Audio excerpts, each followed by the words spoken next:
think I it's 10 and want a to half. do it. What's up, y'all? Welcome to another episode of Open Field. It's going to be a great show today, Thursday night football. Happy Thursday. We are right at the end of the week, so I hope y'all all had a good week. We got to start the show, kick it off as usual, what we do every single time. Shout out to our GOAT members, Cobra, Son of Raditz, Comatose and Clutch, and Avion Plumber. If you want to be a part of the Players' Choice community, you already know the information you need is in the link below. And if you want to be a part of our community, we would love to have you. And there we go. So obviously we got two people in the show right now. We got Riddell and Nick from Tri-State. I want to first let me throw this link in here. You know, Open Field is an open forum, but if you know the vibes, if you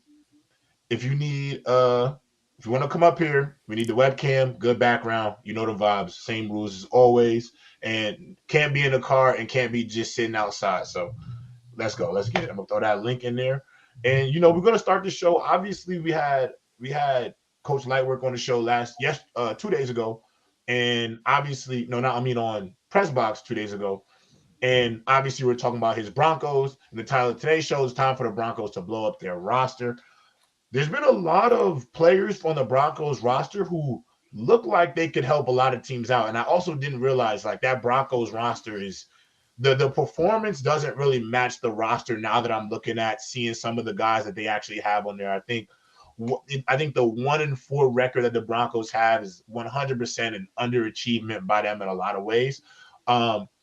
Looking at some of their roster, what players do you guys think would go out there and make another team a immediate contender? If you took one player on the roster and threw it another team, what team do you think they could immediately make better? First person that came to mind, and I already said like last show, Jerry Jeudy to the Chiefs. I already said that. Obviously, I got an agenda to push with Mahomes, but I think another team that's probably more likely, considering they said they need a number one, is the Panthers. The Panthers need a receiver.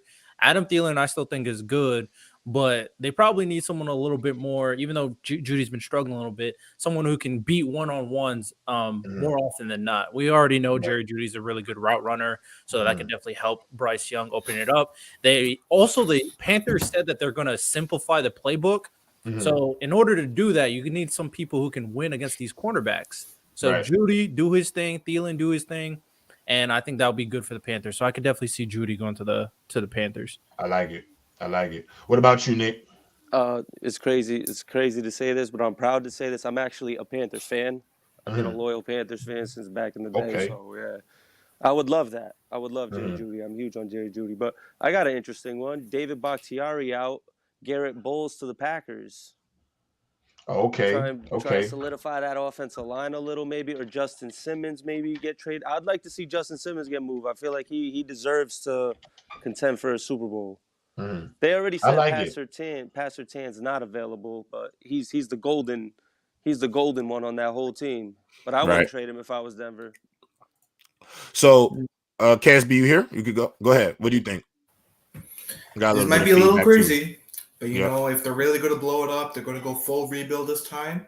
A good choice, Patrick Surtain to the Cowboys maybe, especially now that Trayvon Diggs is out with his season-ending injury. I don't see them trading Patrick Surtain. He may be one of the only pieces they keep, but who knows?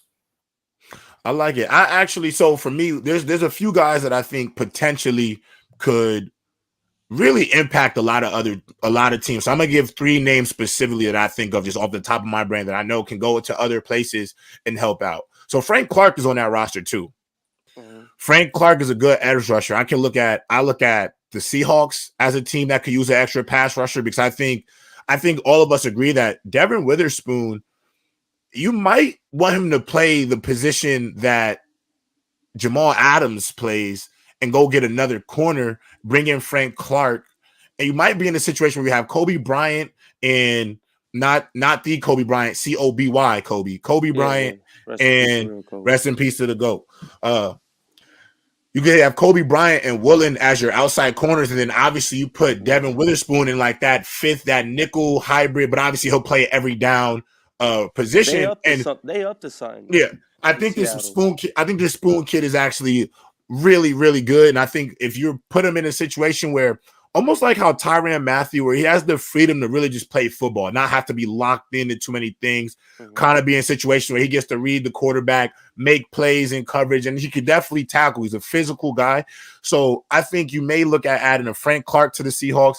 You might even consider bringing in PS2. You would immediately have potentially the first or second best secondary in your division, let alone the conference. If you add a PS2 with Woolen, Spoon, and Quandre Diggs, you'll have one of the best secondaries, at least in the NFC West. So that would do a lot, especially when competing against Jamal Adams, especially competing against the 49ers. I think in order for the Seahawks to try to get over that I want to say big brother in the division right now in the 49ers, you got to make a drastic move. You got to make a needle mover type of move. And I look at a guy like Frank Clark, PS2, who could be that for the Seahawks.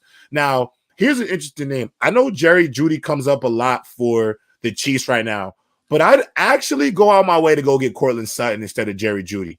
Because he's older. He's older. I think he's a little bit better. I think the size too. You kind of got a guy who's he's 6'5". I played against him in college, and in college he's the same size he looks now in the league. He's looked that way his whole career. He's just a God-given talent in terms of like the size, the ability to jump, contested catches. And I think with that type of player on your team, with the addition of Patrick Mahomes, I know you can 100%. I know you 100% can go out there and he can bail out a guy like Juju Smith-Schuster. Right. Honestly, and I think he'd be.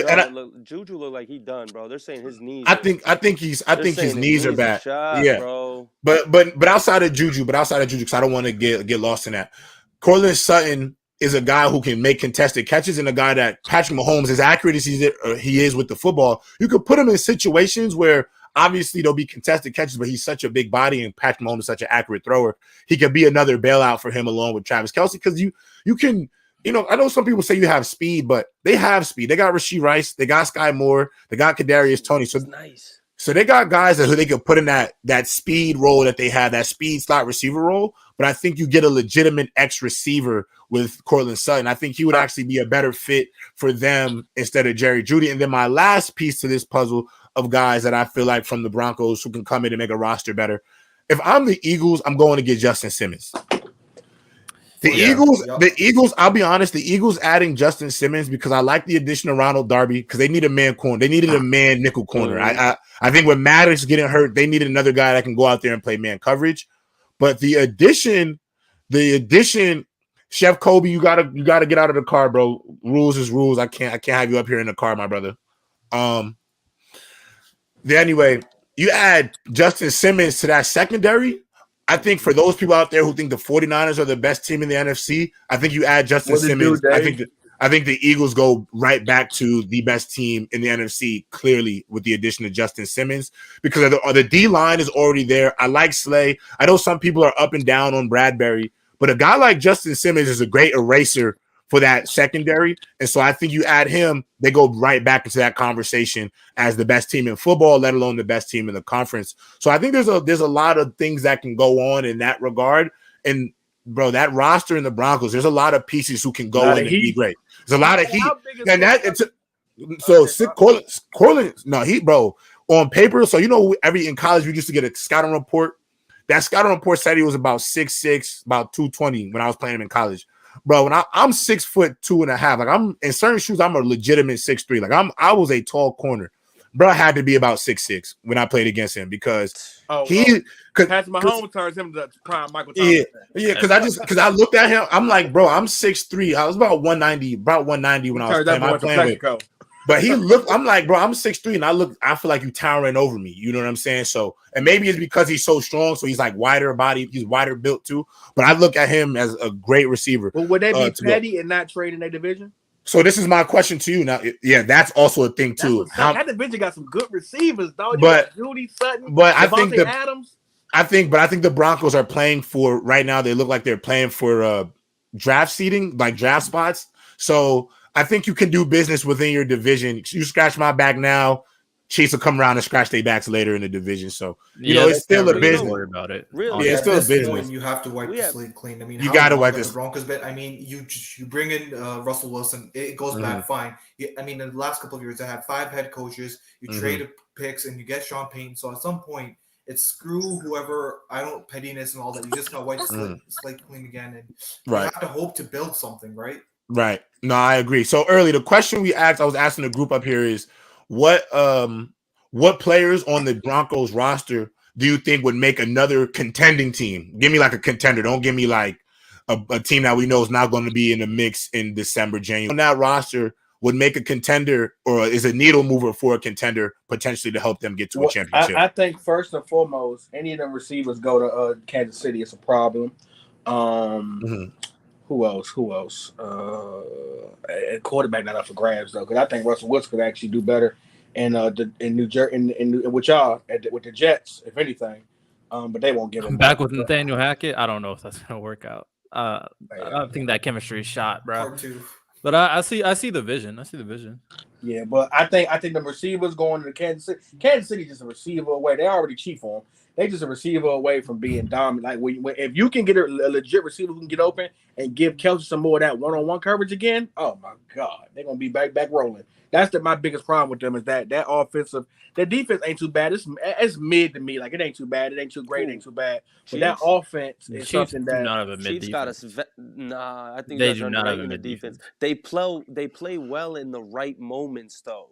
But here's the thing, which y'all forget. I don't think the Chiefs. Wait, no. The Chiefs actually have a good defense. Like this year, their defense is good. The Chiefs are so used to getting up on people. Now, when the Chiefs will get up on you 21-7, next thing you know, you letting Chris Jones go at it because you got to come. You got to catch up. So that's how they defense. They don't have a tit for tat defense. You can't be a 17-13 type game if you're the Chiefs. You got to blow people out. But they that's really what they did against the Jaguars. But they're all right. You know why? Because you got Chris Jones. Once you re-sign him, Nick Bolton to me is like an underrated field general, bro. He's like one of the best linebackers. That kid's a monster. Who? Nick I love Nick Bolton. Bro, honestly, Nick Bolton we talked to. Problem. He does not get talked enough. I'm gonna be honest. We talk too much about, and this is not, and obviously in regard to these players, they deserve it. You got when you have Fred Warner, Roquan, but Nick Bolton, I think right now is one of the 5-6 best inside linebackers in football. Because right now, when I look at especially the inside linebacker position, what makes Fred Warner so elite is not really what he does in the run game. It's the fact that boy can go out there and cover. Like he's a 4-down linebacker, and I think Nick Bolton is a 4-down linebacker 100%. And I definitely think he definitely deserves a lot more consideration than what he gets because he doesn't get enough. I think Jared Jeudy would be great with Lamar. I think Lamar needs a route runner, dog. He needs somebody who can open his space and can be like a tool for him who can get open in space and really get it going. I think Lamar's a good short passer. He can catch him on them 15-yard passes. Lamar, I hate. I'm my fault for cutting you off. No, you good. You good. Like the Lamar hate is crazy to me, bro. Because if his receivers could catch the ball, they'd be 5-0 right now. Word to everything. No, I agree. You know who? I watched that film. That Colts game is kind of nasty. The Colts game. I think the Colts game. No, I think the Colts game. I could definitely give you the Steelers game. I actually would say the Colts game. The Colts defensively are actually a lot better than they're getting credit for. That team, if AR-15 could keep progressing and stay healthy, they're going to be a contender, at least to make a wild card spot or a playoff spot late in that AFC South. I think that AFC South is going to come down to the nitty gritty at that very end. Another thing that, with the Chiefs, they could use Frank Clark too. He already knows that system. I agree. I think that bringing him back as a pass rusher can definitely help them out too. I can see. I think that. Go ahead. Another person on the Ravens, because this is another player that's supposed to be like one of the better ones, but obviously has injury issues, is Javonte Williams. Javonte Williams is definitely a guy as of right now, since you're seeing how Piron is performing, and you see how Jaleel as a rookie, very explosive. So at this time, especially since you got to pay Javonte, you got to give him up. And the Ravens, we already talked about Gus Edwards and some of the things that people have issues with certain things. They got J.K. Dobbins not coming back. Might as well get Javonte Williams, get you another back in addition to Gus Edwards at the very least. So you have two backs you can rely upon. Because, I don't trust Justice Hill like that. So Javonte Williams would be a good pick for them too. How many teams you think is contenders in the NFL? So the thing is, I actually think there's more contenders. I think there's more contenders in the AFC this year than they are in the NFC. Sure. Oh, I think the 49ers don't need nothing. They good. The thing is though, but you know what's ironically enough, if I were to say the one weakness I'd have for the 49ers, if it is a weakness at all, I'd probably say the right side of their offensive line. They could probably upgrade there, but you think of Cameron Fleming? But the thing is like it's not so glaring where you need it. Like it's not a move that's like I'm looking in the playoffs. Like we need to work on that. I think Kyle Shanahan is a good enough OC to look past that. Yeah, to look past that deficiency. I look at La'el Collins. I'm very curious to see what team he ends up. I hope he comes to my Jets. I actually think we could use him right now. I think he will bolster our offensive line immediately. Hopefully his physicals and stuff go well. But my thing too about the Broncos, I think they should try to do business with the Chiefs, because in business, bro, you scratch my back right now, I'll have to scratch your back later. I understand we are division rivals, and it's hard to really go out there and you don't really want to make your division rival better. But y'all not going nowhere fast. You know what I'm saying? But later on down the line, you know, one problem for the Chiefs may be something that they could put up to the Broncos. You don't want to give them a Cortland Sutton who young still, or a Jerry because you had to deal with that for like 5-6 years. Dog. Well, I understand that. But what do you want getting back in return? If I can get a third round pick, 4th round draft pick, I mean, I might take it for a Cortland Sutton, just because, you know, right now I think in terms of the skill position in football right now, there's kind of a premium at least at running backs and wide receivers in the league nowadays, because those positions, and especially the way we're offensive are, you can find all types of speed. Like how many people saw Devon Achane coming? You know, nobody saw that coming. How many people you saw that coming? Yes, he's good. I didn't, bro. Especially like he's good, but it's the system as well. Mike McDaniel being that specialist and creating running lanes and stuff, like that kid sees the hole real quick. He's out before you even know it. I could also see a situation. And you know who else I gotta give credit though to the Chiefs in this regard. You know, the Chiefs don't get a lot of credit for how they are defensively as a team, but bro, I think they got probably the best set of two young corners I got in the league right now. And now, when I say young corners, I mean a 2 second-year corners. L'Jarius Sneed and Trent McDuffie, they're going to be the corner tandem for the Chiefs for at least the next decade. I'm pretty sure. I be saying Sneed. Well, I don't think Sneed is the second year, but Jalen Watson take chances to get cooked. Yeah, I definitely don't think they're top 10 corners yet. But if I look 2020, that 11 to 20 range, I think you could argue for both of them actually to have to be somewhere in the mix. And it's good, and I'm actually impressed. And I will say this: the Chiefs' defense, they'll be able to get Patrick Mahomes more extra possessions. Yes, sir. Right. Real quick, I want to say something. That is OJ McDuffie's son, correct? I'm not actually 100% sure. And if it is, like, shout out to the league, bro. All these great players. Joey Porter Jr. right now. Yeah, Joey Porter Jr. He told that man Odell, "You need to go home and be a family man." Joey Porter Jr. over in he's a dog though. I mean, you heard what he told him? Nah, but you heard what he told him. No, what did he say? He said, "Go home to your family, bro. It's time." Oh, he's a savage. He's a savage. I like it though. You know why I like it though? Because I said Joey Porter coming out of the draft. I think the only corner and Devin Witherspoon is a stud too. But I said for me, my CB1 in last year's draft, this past draft, was Gonzalez from Oregon, just because of the unteachable stuff, like the physical, the physical talent that Christian Gonzalez have. It's a lot, especially at his size. What, 6'2.5", 6'3"? No, he gives me Nnamdi Asomugha vibes. Oh, ew. Don't say that. Nnamdi he's like a good year. No. Nnamdi had like what that before when Nnamdi got that second contract after. But we talking about prime Nnamdi was trapping everything down. I don't want to compare him to Nnamdi because y'all understand when prime Nnamdi was in Oakland, he was a dog. But But that boy Nnamdi was not really like that towards the back end of his career, bro. He just wasn't. But I don't know if his prime was really crazy. Like his prime was good. He had like 6-7 years prime, J-Rob. But no. It was like no. It was like 3 years. It was like 3 years, bro. He definitely. I want to know Nnamdi Asamoah 100% fleeced the Giants, and as he should. Get paid, young man. Get paid. Eagles. Yeah, get paid, young man. Get paid. You feel me? Get paid, young man. Get paid. But I look at Joey Porter Jr. And Joey Porter Jr. What is his last 3 games? He's given up a pass rating of zero, like a pass rating of 0.0. Like that's elite stuff. In a this defensive rookie of the year finish is going to be really close because Jalen Carter, Porter, Witherspoon, Gonzalez is hurt, so he'll probably not get it. But Will Anderson is going to be close. I definitely feel bad for the voters. Go ahead, Ben. Yeah, I got a question.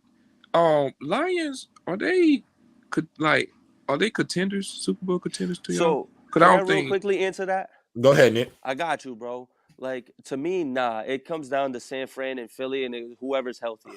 But they're like a sleeper team, you feel me? They can do it. I was honestly looking at it. I was like, what if I bet $100 on Miami, Detroit in the Super Bowl? Miami getting Jalen Ramsey back later. Yeah, I can't wait to see that. and Terran Armstead coming back later for the Dolphins is going to be big late in the year. For me personally, I'm gonna give the Lions a really more love than most. Obviously, I know I'm I push a lot of Jared Goff propaganda. You know, that's my guy. You feel me? I definitely think Jared Goff does not get enough credit. He's been he's been a top guy. I'm a big fan. I gotta check y'all on Nnamdi from 05 to 010. The boy had 4 Pro Bowls and 3. Yo, he was all right. That's 5 years though. It's not. You said 8 years though. You said okay. I said 3 years. It was 4, and you said 8. So at the end of the day, we all was somewhere. We was somewhere in the. We was somewhere in the mix. Yeah, nobody's right. You somewhere in the mix. But I ain't gonna lie. We really live in a time where the passing is so crazy. You can't name a corner like who's great for 8 to 10 years. Like that, like Darrell Reeves, that 7, 8. Pat P. There's not a few. There's only a few. Pat P. Pat P wasn't gay for 8 years. Pat P was elite. What we doing? Pat P was like that. I'm gonna say this though. Pat P was also that era with Darrell Reeves. We talking about the new era, dog. Oh, you talking about this generation? For like 3 years. Man. How long's Ramsey been in the league? Ramsey been good for 5, 6 years. He was good at Jacksonville. No, don't do that to Ramsey. Ramsey's been a top corner since he's been in the league. He like a Chad Bailey type. Like yes. Yes, I will say that. Don't let nostalgia blind you, with bro. Saxonville, he was right there. Why would you bring up? I think Ramsey's still a top. I think Ramsey's still a top guy in the league, bro. I think last year's season made y'all forget, but I think Ramsey is still a top guy. I think there's. But early, I don't think Ramsey really should be. You know, I don't think Ramsey fell off. I just think there's a lot of other great corners in the league now. Like you look at Sauce, PS2, AJ Terrell over in Atlanta's a dog. Sauce the one that I look at like. Obviously we see. I ain't gonna lie. There's three young. We're looking at 3 young corners just right now that came out of the draft. Devon Witherspoon. You got Tariq Woolen. We got Gonzo and McDuffie. Joey Porter Jr. We just talking about this. There's a lot of talent. So the problem is because there's so much talent. I mean, obviously we talked about Snead and McDuffie just now. There's a lot of talent. So what about Marcus Lattimore? I love Lattimore. There's a lot of good corners in the league right now. So it's like I remember the Darrell Reeves I'll give Jalen in there. The Richard Sherman. Like they used to really lock shit down. Facts. Yeah, facts. You don't see that facts. Well, no, people are saying that. I ain't gonna lie. You should watch. I ain't gonna lie, bro. I ain't gonna lie. Early, you need to turn on that AJ Terrell tape. That's some teach tape. I'm telling you. I'm gonna tell you about AJ. That's some teach tape, yo. People that if he don't feel your speed, he on your ass all game. Yeah. Speed, you can get him. But if he don't feel your, if he knows he faster than you, he's hell to deal with. Like I look at everything. If you watch the tape that they do in Atlanta, you know what they do with AJ. They'll play coverage to everybody but AJ. AJ will play man with the whole. Yeah, and I'm a Panthers fan. Nah, Josh Norman was good. He definitely had a nice you a peak. Panthers fan too, he had a couple years. He had one good season with us when he was locked down. He was strapping down Julio. That 15 everybody. in 1 year. What? Josh Norman was clamping. Nah, Josh Norman was crazy. Nah, when he remember he was with us for 1 year and got his bag the next year with the Redskins. And he was I'm still. He was good. He was good the first year. I don't know about the second year. I can't remember the second year, but you know. So there was a I was watching. I ain't gonna lie, I'm an old head in this regard. I still listen to sports radio. I'm not gonna lie. Me too. I ain't going to cap to y'all. I still listen to sports radio. I still for my youngest that's 22 and under, you feel me? I can call me an old head, but sports radio is still popular today. So they were talking about Bill Belichick. Obviously, there was a heated debate on last show on Press Box about Bill Belichick. But the question was, he's trying to catch Don Shula for the most wins as an NFL head coach. Obviously, he still has a little bit ways to go. My question to y'all is this. Do y'all think Bill Belichick will be able to, with the way the Patriots have looked, do y'all think you'll see a situation where Robert Kraft will have Bill Belichick be the head coach of the Patriots, let's say, for at least the next 4 years? Hold up, J-Rock. Hold up. Hey, Brandon, you just on the screen banging? You Pyro? What's up with you? You can't up on the camera like that. What you, Sue-Woo? Sue-Woo, Randall? Sue-Woo. That nigga came on with the red shirt and the head and the do-rag. What is wrong with man, you? don't forget the pick, too. Who you put us in trouble out here, man? No. Oh, God. This man early trying to get me killed, bro. Okay, Slack.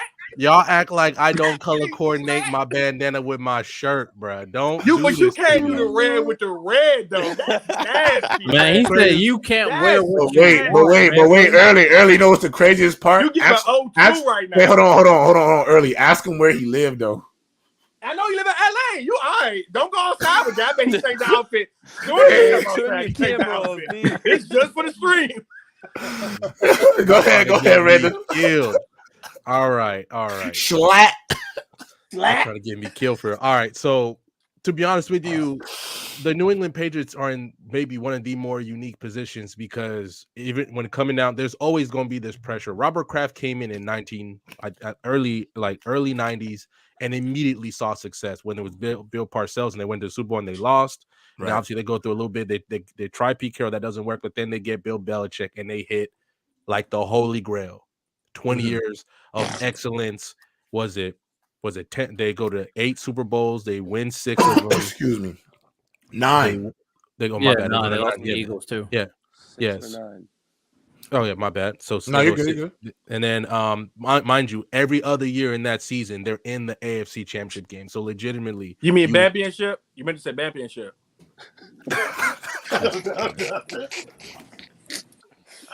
Y'all gonna make me turn off my camera for real. Y'all gonna make me turn off my camera. No, you can't turn off. Yo, you know you can't turn off your camera. Etiquette. You was in the etiquette. You was in the etiquette meeting, Random. I'm trying to be professional right now. I'm not trying to be like last night. Wait till Mookie see this. No, I saw. We watched Mookie throw a tantrum for 15 minutes straight. That's what. That's what happened. Y'all are actually hilarious. But, such a joy to look at. Y'all are hilarious. So the thing is, Robert Kraft took a chance, right? At a critical moment in whatever the Patriots' future is going to be. He took a chance, and he already sided with Tom Brady once. So he's like, you know what? I'm going to side with Bill Belichick this time. So there's always going to be this pressure. Like, you said that you were going to fix this. You said you got the quarterback. So, and Robert Kraft is not he's one of those people like, I've been winning since I've been doing this. Right. I'm not trying to lose. I'm not Jerry Jones who's seen losing seasons. I'm not all these legacy owners. So he's sitting there like, I need you to figure this out, to the point when now you're starting to see a lot of leaks coming out about how Bill Belichick isolated Mac Jones last year when he was straight up sabotaging him at the same time with his play caller. Like, all these things are happening. Like I told you before, reports have come out. Bill Belichick only wants to coach his player. So he's not even looking to add impact players if they're not the players that he wants to coach. So the easiest thing to do is that you tell Bill, you know what? You just coach it from now on. We're bringing in fresh blood as a GM, and we're going to ride that way. but that's not going to work. Bill Belichick will straight up resign and he will leave. Going crazy with the bees. Okay, so Bill Belichick, Brady. Go ahead, Nick. Go ahead, Nick. I was gonna say real quick. I know that Robert Kraft has that. You know, he wants to win now, but sometimes you feel me. Maybe you just got to come to the conclusion like this ain't it. And I was gonna ask this question earlier. How many teams do you think maybe low key could be tanking for Caleb? Mm-hmm. New England could be doing that, bro, low key. Oh, no way. Listen, I think, bro, I think legitimately, I'm a sacrifice. All he needs is that one Wemby. You know what makes it so beautiful?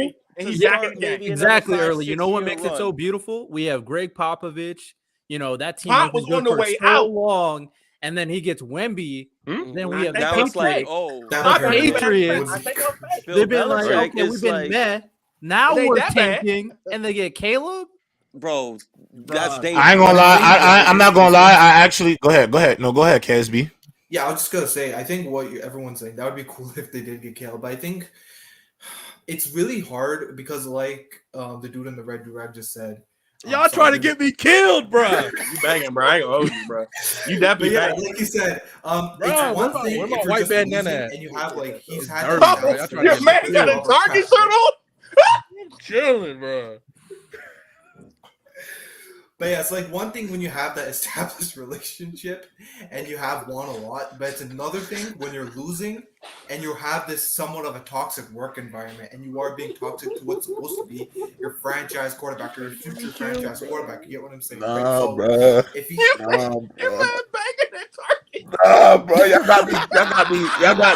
got me crying right now, bro. Oh my. What is you, blood? What you coming to get at the Target? Some people say players' voice, man. Oh my god. Oh my god. Y'all for real. Don't let niggas out here with that YG lyrics, bro. I'm changing my shirt. I'm sorry. I'm bruh. You got these chocolate chip cookies, sir? You mean broccoli bit cookies? What you talking about, Slim? Bruh. Kill Kelcott? Bro, that got me crying, bro. That got me crying. My thing is, listen, bro. I know people hate when I say this, but Bill Belichick is the most overrated coach, man. He's the most overrated coach, bro. It is what it is. Like, and I'm gonna tell you why I think Bill. And I know people are not gonna like what I have to say about Bill, but I'm gonna bring some other things to my attention. Obviously, I know you're just overrated. I gotta get that. So what I say about overrated is, to me, right, when you look at him, like, for example, Phil Jackson will never be, to me, an overrated coach because he did it with the Bulls, then he did it again with the Lakers. Now, obviously, hold on. Now, obviously, hold on, time out. Let me finish my point. Obviously, he had great players on both renditions, but we also watched The Last Dance. Phil had to put a whole system in place to still get the most out of these great players, and it worked twice. That's just a fact. The reason why I look at Bill and I kind of give him overrated is because, listen, he's and obviously football and basketball are different because in basketball the head coach is call plays. The head coach calling the plays, and they coach offense and defense. So the reason basketball could take over a game. Yeah, no, exactly. Yeah, football. Yeah. So there's some nuance to it. But for me, with Bill Belichick he's one of the greatest defensive minds to ever grace the game. I'm gonna give him that. I'm going to give him that. That is a fact. But this is my thing. One, I do think on the offensive side of the football, outside of Gronk, Randy Moss, and Aaron Hernandez, Tom Brady maximized not too much talent in that room. And if you ask other players around the league who are placing those players, those Patriots teams, they would probably agree with that sentiment. I also look at Bill Belichick as a head coach, and that's when people say to me, he's the greatest defensive mind. I can't get behind that ever because your job as the head coach is not just to be the greatest defensive mind. When you're a head coach of a football team, it's your job to oversee the entire football team. And that means you have to manage egos, personalities, coaches, all things in that nature. And so Bill Belichick has pretty much had full autonomy over the Patriots organization, from picking players, obviously from coaches' decisions, and all of these facets. And realistically, to me, he hasn't really been good at it. If you look at outside of his defensive scheme, I don't really see from an offensive standpoint what credit I should give him outside of the common denominator being Tom Brady. And there's a stat out there. He's 61 and I want to say 76 in his career without Tom Brady. Now, obviously, you can say now you guys can say, well, he doesn't have good players. He doesn't have a good quarterback. But listen, guys, he wanted to move on a few years early from Brady to go on to Jimmy G. Brady got him another ring, then they moved on from him. Now it's not something Robert Kraft wanted to do at the time. Secondly, their decision to go get Mac Jones, that was their guy. That's who they wanted. I don't think his arm strength is good. I don't think he's that great. But also, you're not doing you didn't really do him any favors from an offensive personnel standpoint. Obviously, Nick, you mentioned Juju Smith. But this is the guys that they went after. And no lie, J-Rob, Brady not retiring the Patriots is one of the most disgusting things in NFL history, honestly. I agree with that too. I agree with that. Brady wanted to leave. Because but I think hold on, let me finish. Hold on. But I also think Brady wanted to leave early because it's like, I'm tired of this, bro. Like the fact that I've shown y'all more than enough. I mean, we're 6 Super Bowls into this thing. I have shown no signs of really slowing down. I'm just getting older. You've literally not the last few years. You've not put me around much elite talent from an offensive end. I've gotten the most out of what you've given me, and realistically, I got a coach who really don't even really want me here. He's ready for me to be out the door. So Brady wanted to leave wasn't because he was welcome. He was still being welcome. He gave you 6 Super Bowl rings, and the head coach still was ready to push you out to the next. So I think you could say Brady wanted out, but I don't think he wanted out because of he didn't want to end his career as a Patriot. The head coach don't want him there. Like, you didn't want me there for 2 years ago. I just stuck around because Robert Kraft is not an idiot and knows that he had the best option. Go ahead, Random. So I think a lot of times, especially with the end, right? Brady wanted to leave because he went to Robert Kraft. He tried to sit down with Bill Belichick, and Bill Belichick straight up told him, look, you're going to have to take a pay cut, which is crazy because he's been giving you pay cuts his entire career. Exactly. And he legitimately told him. That's another thing, too. The pay cuts is, too. Like, bro, I did y'all a lot of favors. Random, I didn't mean to cut you off, Random. I'm sorry about that. I want to double down on that. Yeah, mind you, you were just sitting there, and Tom Brady did not want to leave. Mind you, this wasn't just a spur of the minute moment decision. Remember the last season when they gave him that fake, the season before 28 at the end, after they beat the Rams in Super Bowl, he gets that fake contract 2-year extension, which basically was voided years, and all it was a signing bonus. He got that fake extension, and right when he got that extension, remember when he kind of missed OTAs for the first time in his career, and Brady was like, "I'm just want to spend some time with my family." Brady has never did that before in his entire career. And then what did he do right after that? He comes back to training camp after that fake extension, puts his house up on the market, and that was it. That was it. But the thing is, my issue is my issue is like, and this is my thing. Like, when I hear Patriots fans like look at our roster, look at the players we've decided on, and this is why I give all that fault to Bill Belichick, because this is the guy overseeing everything, and this is why I will never dispute him being a great defensive coordinator in terms of being able to call a defense and pick a defense that works. Yeah. But I don't think he's done a great job handling a locker room. I don't think he's done a great job at being able to pick personnel. And I think that's always been a slight, because when I look at a head coach, that's the problem. But that's the problem. You being out of touch, we live in a different game. You have to adjust. Why do you think Andy Reid has still found so much success all these years later? Why do you think, even though I think Mike Tomlinson might be past his prime, I'll say it right now, I think he's past his prime. But you know why players like to still play for him? Because Tomlinson has adapted with the times. I think players like him. You have to be in some ways a player's coach, because one, you're dealing with adults. I think the money they make is higher than ever. The deals, the recognitions, the fame, it's at an all-time high compared to what it used to be. But it's also grown. Hold on, real quick. No. He's also grown ass men. You know what I'm saying? With families and stuff like that. And you getting them new young guys that's 21, 20. They got a different mindset. And only that early, some of them are coming into college with money already. Early. J-Rob, this was the secret, right?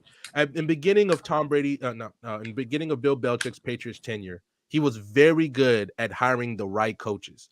Maybe he was not good with personnel. You can say whatever you want about Charlie Weiss. You can say whatever you want about Romeo Crennel. At one point, there were 3 NFL head coaches on that staff. Josh McDaniels was an offensive assistant going up the chain, and it was a perfect slot right after. He's not a good head coach, though. He's not a good head coach. I got you, but these were great coordinators.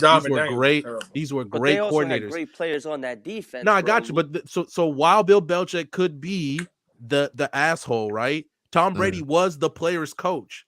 I know a lot of people when you hear Skip Bayless start glazing Tom Brady, the one thing Skip Bayless is always right is Tom Brady was that buffer between the players, especially when it comes to negotiations. I agree with that. Because you got your 100%. So the problem was,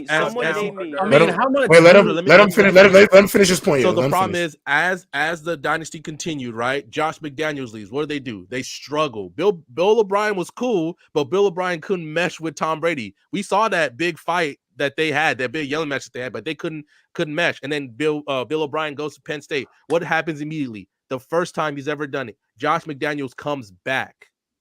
He never, at this point, I definitely agree. Bill Belichick refused to change, refused to add new blood, and now he's adding his kids. No, I 100% agree with you because the buffer part I think is a thing that people don't highlight enough. Definitely, Tom Brady was 100% Bill Belichick's link to the locker room because and the thing is, like, we don't have to speculate on this. Go watch Asante Samuel's conversation on the pivot.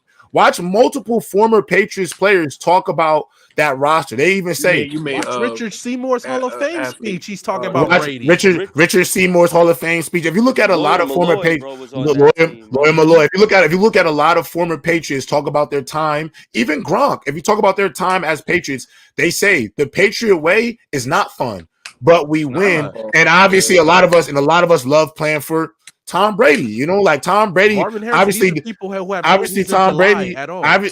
Tom Brady demanded a level of excellence from his teammates, but they enjoyed playing for him because of the type of guy he was. Go ahead, Rodell. What type of for me, when it comes down to this conversation, and then let Ben go after because they ain't speak much, and then I went back and forth with the whole Bill Belichick. I'm not going to reiterate a lot of things I said in terms of the GM stuff But I do give credit to Brady because he is likable. I think it's a little disingenuous to say Bill Belichick couldn't connect to the players at all. I think that's a little disingenuous. I don't think so. You could ask the players; they all say it. So you telling the players are lying? I don't think any of them said we couldn't connect to Bill. Oh yes, they have. Watch, yes, they have. They literally. That's what I'm saying. I'm not like I keep telling you, Shonen. I'm not a speculator. I'm going by what is the information that is out there by people who are literally there. It's like you can literally go out there. I don't think they hated him. I just don't think they felt like they could connect with him. But like Asante Samuel, they talk bad on his name. Like, nah, that's Tom's team. That's fine. But my biggest thing regarding this situation is, yes, Tom Brady is a more personable person. We all know Bill Belichick's not a personable person. When it comes to coaching a team, you don't necessarily have to like the person as long as you understand what is going on, what he's trying to scheme up, of course. So I think that's the most important stuff in this conversation. And I think at the very least, even if some people say that, it's very hard, which they have said, I have heard that it's very hard, it's a very serious situation, kind of similar to like how Greg Popovich was back in the day.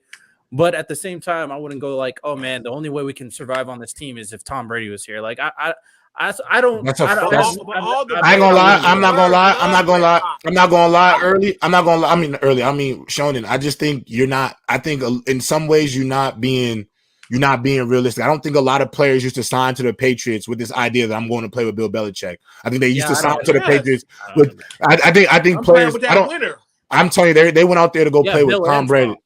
I don't. The thing is though, Shonen, if we go, you're in every group chat, so I can go in group chat. I'm gonna give you a bunch of interviews from players, and you're still gonna tell me that players went to come play for Bill when they're literally telling. Like the thing is, I'm not like I keep saying to you. I'm not coming out here speculating. I'm going by top level players, people who played on that Bill Belichick defense. So they weren't even with Tom during the day. When I don't know how many of y'all been in like NFL or Division I level practices or even any college level practice, but offense goes with offense, defense goes with defense. So you're not out here playing with Tom Brady in practice. You're not really building a rapport with him. But they going out there to play with Tom Brady, not to be on a Bill Belichick defense. Because at the end of the day, if you look at player after player, not go Robert Gronkowski, If Robert Gronkowski the most likable guy out of, or probably one of the most likable faces in NFL history, has come out to say that the Patriot way was not it.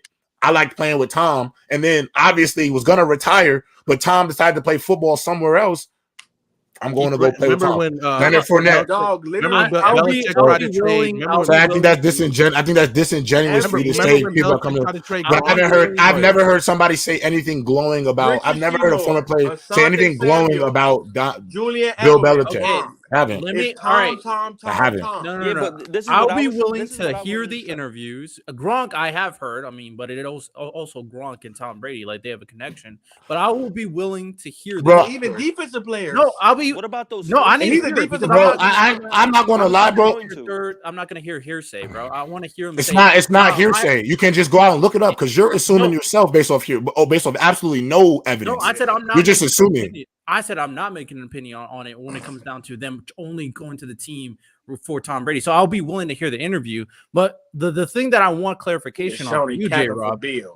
Go ahead. I'm not capping for Tom. That's what I'm not doing. So it's not capping for Tom. Tom done. You don't have to cap for Tom. Cap is set in stone. Right, well, Tom is set in stone. He goes to the Bucs and the players are the same thing. They love playing with him. J-Rob, when you Bill, I ain't gonna lie, Bill isn't people. Why do you think there are conversations about Bill in media? Why do you think we're having this conversation? Because post Tom, Bill hasn't been worth a damn as a coach right now. It's a fact. That's not speculation. That's a fact, bro. There's context. No one likes Bill. But the thing is, this is the thing. You're not, and that's why I keep saying you're being disingenuous because you can say it's not that simple. But if I know this head coach has full autonomy of the decision making, then it is that simple. It falls on him. You know, that's what I'm saying to you. Yeah, I give you that. But so like he wasn't a good he wasn't a winning coach before Brady. He hasn't been a winning coach after Brady. That's not something get fired. That's not something that get fired if they don't win in 2001. Bill Belichick is getting fired from the Patriots. All I'm saying is legitimate things where he's talking to other coaches. He's like, "We suck." If you don't believe me, I'll find you the clip and I'll send it to you. He's legitimately telling other coaches after games where they lose, he's like, "We suck," and then Tom Brady fell on his lap. I mean, also Tom Brady did come in defensive bail. As he should though, as he should. I'm not listening. You want to maybe I should believe Tom. You know what I'm saying? But J-Rob, do you think Tom will actually come out here and ever really say how he really feels about? No, he never can. When have you heard Tom Brady to come out and say anything about a teammate? That was crazy. Tom ain't that type of guy. Not only that, Shonen. Tom Brady. Why wouldn't Tom Brady have some sort of animosity in his heart when you wanted to push me out for Jimmy Garoppolo? Five rings in. Tom Brady didn't have to go out of his way to defend Bill Belichick. He didn't have to do that. He could have. Hey, can I ask you something? What year was Bill Belichick? If you've been the coach, what year was he I don't care. So J-Rob, my question for you is: when you say he's overrated, are you saying he's not the best coach of all time? Are you saying he's second? Are you saying he's third? What are you saying? I'm personally gonna probably put him. He's definitely a top 3 coach all time. But the reason why I say he's overrated, and it's not fair. I mean, I shouldn't call him overrated because I don't think that's fair. But I think there's this idea that Bill is the greatest head coach in NFL history, and I personally don't see that type of guy because I look at obviously the 6 rings. The 6 Super Bowls, 9 trips at the time. Definitely tip my hat off to him. He's a great defensive-minded coach. I give it to him. But I really do think Bill Belichick has really benefited heavily from Tom Brady because I really do feel like, and I've said this multiple times, I don't think Bill Belichick could, with those elite defenses that everybody stands on. I don't think without a Tom Brady, I think if you have mostly, and I don't even think if you had an Aaron Rodgers, I don't even think Aaron Rodgers could have got the most out of some of those Patriots offensive rosters at the time. I just don't see it. Facts. I think Tom Brady has really maximized the talent that the Patriots organization had put around him for so long, and I think that's what makes him so elite to me. And Sean, I said this to you before.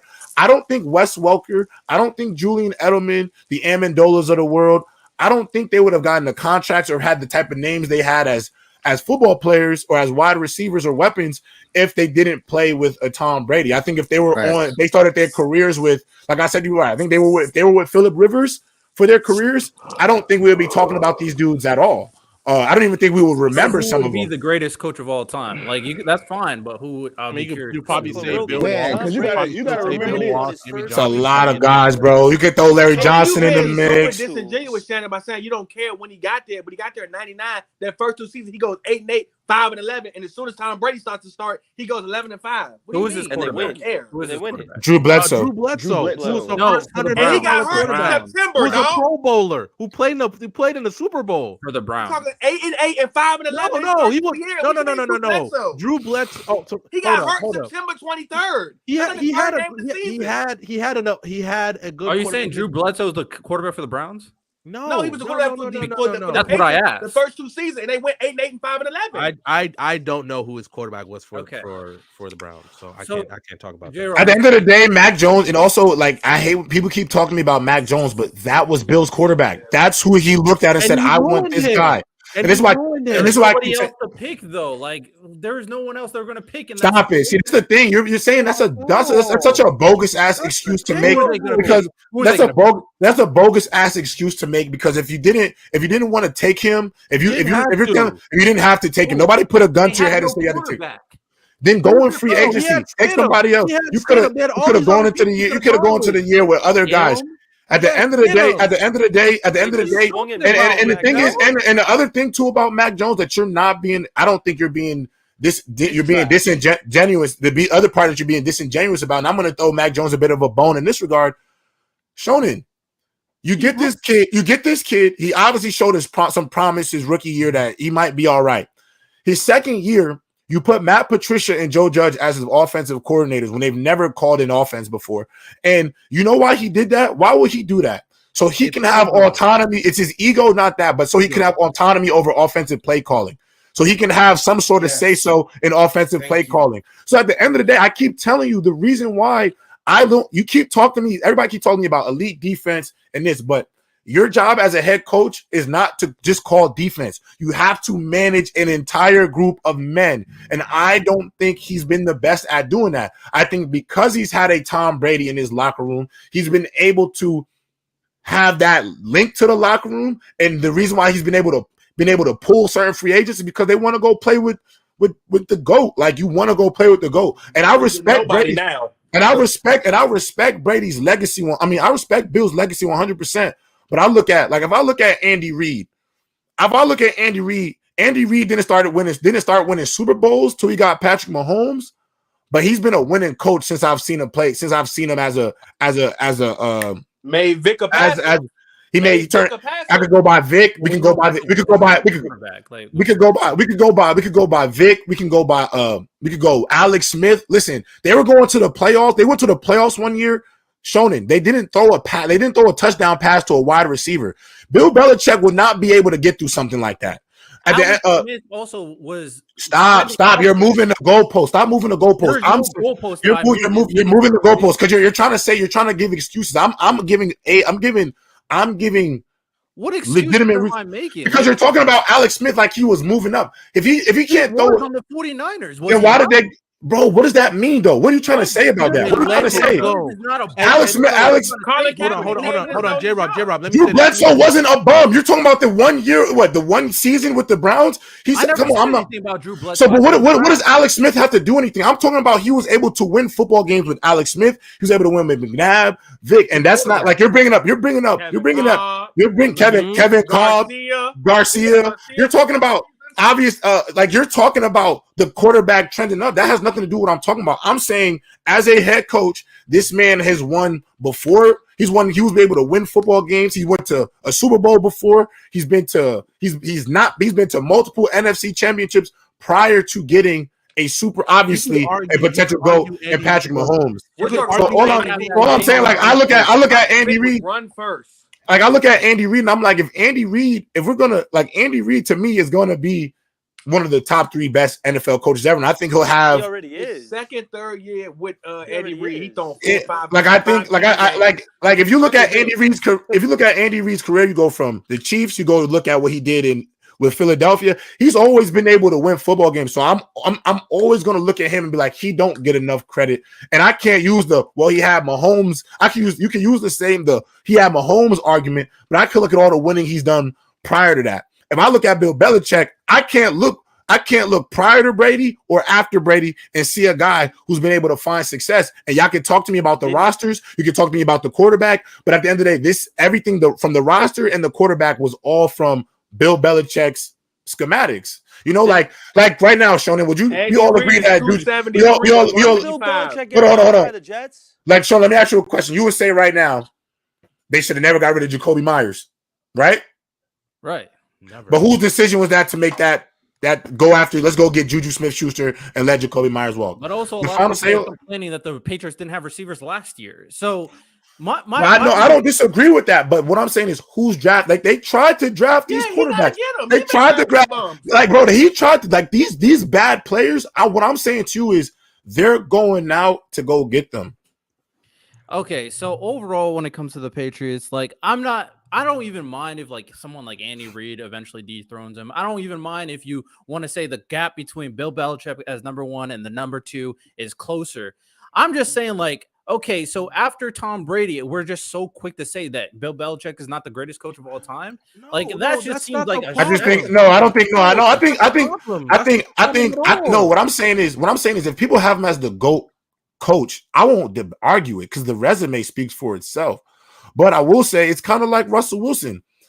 People are doing a 360 on Russell Wilson after his entire career in Seattle, but then 2 years post Seattle. People are starting to change how they view his opinion on him. I think the same thing just happened to Bill Belichick. Brady is gone. Brady hasn't been a Patriot for how many years now? 4 or 5 seasons now? 4 years. So it's like for 4 years he hasn't been the coach, and we haven't really seen much success. So it's not, to me, it's not unwarranted criticism. Go ahead, Random.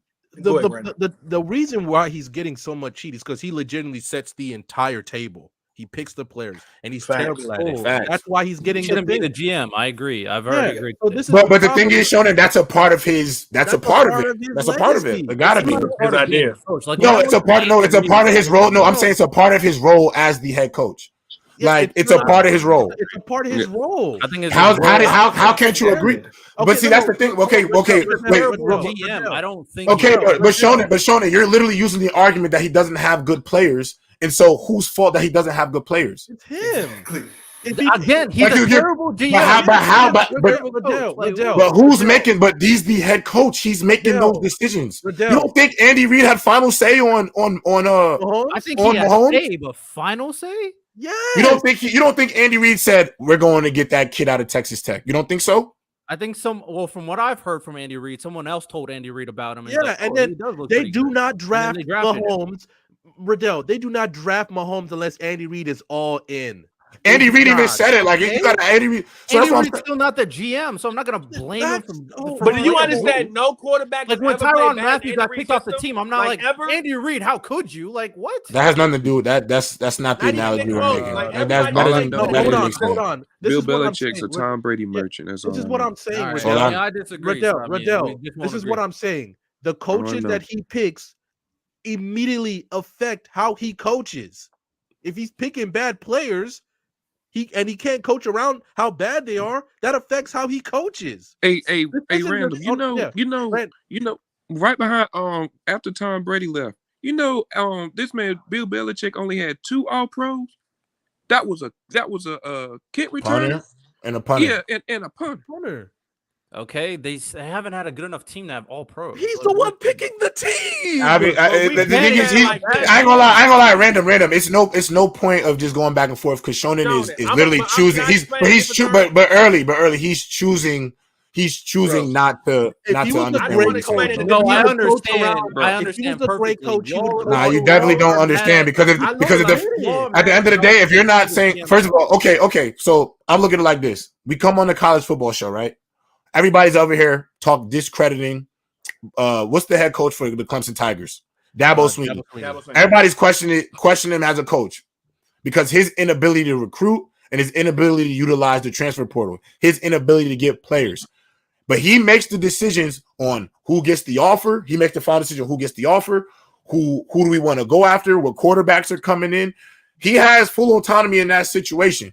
He sees it. It happens all the time. I don't know. And if you look at Bill Belichick, to me, it's the same exact thing. He wanted full autonomy, so they gave it to him. He wants the ability to choose his players, pick who does what for him. So if that doesn't go into his critiques as a head coach, then I don't understand how that doesn't resonate with you, because ultimately, like I keep trying to tell y'all, stop talking to me about his ability to call a defense when a head coach's job is not just to call defense. He has to do every single thing else. You are managing an entire program. When the offense goes out there and plays bad, they're talking to you. When the defense goes out there and plays bad, they're talking to you. When the special teams is playing bad, they're talking to you. When the quarterback doesn't do what he's supposed to do, they're talking to you. They're not just asking about what the defense is doing.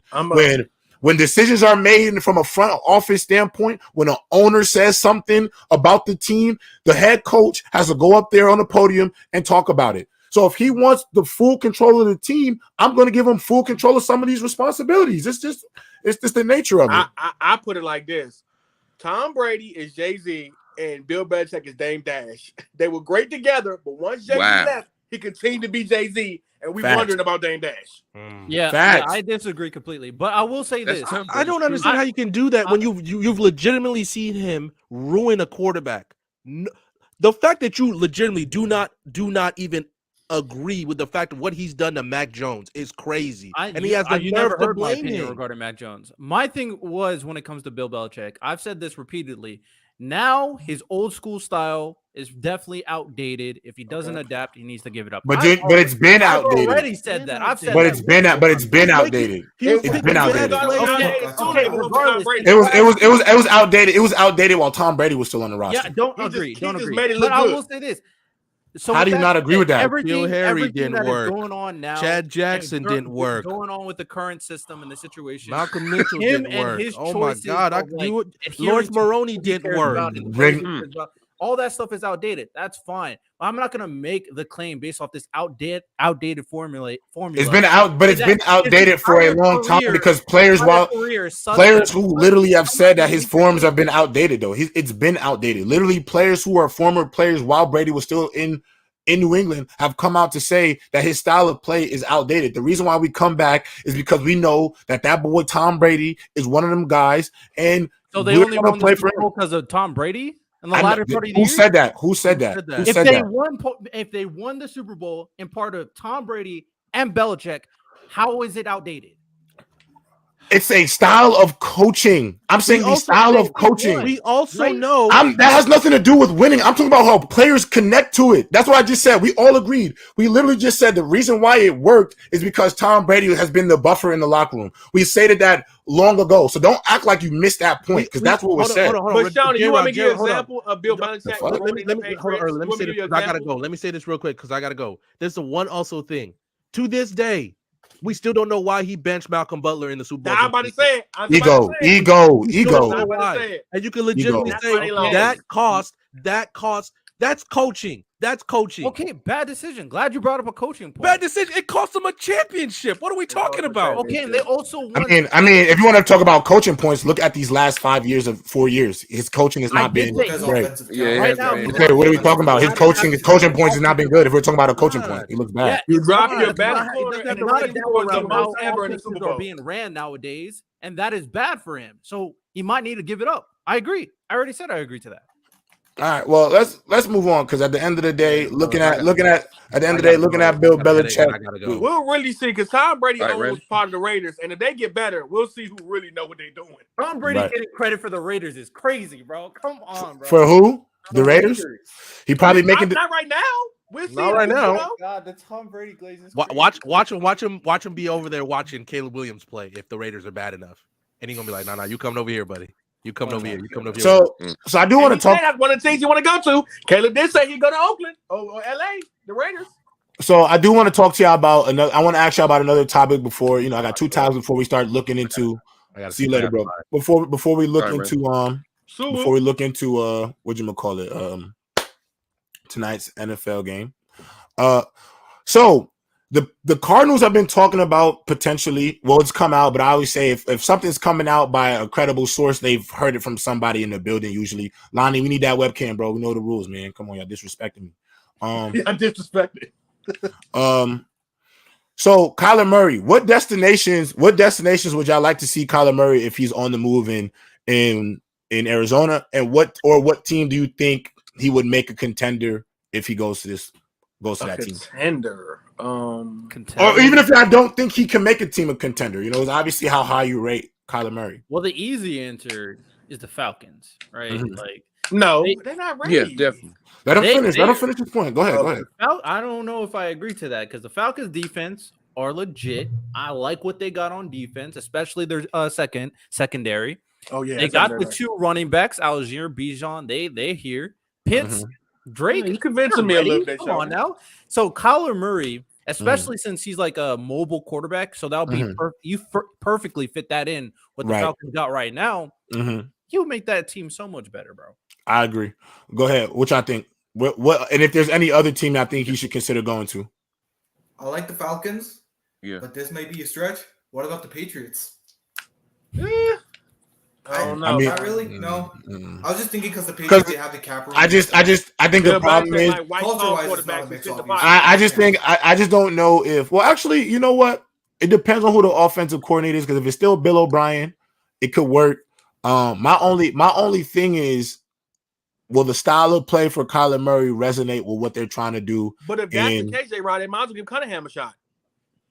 Right. No, right. Yeah. I mean, Kyler is so much better than Malik. No, he is.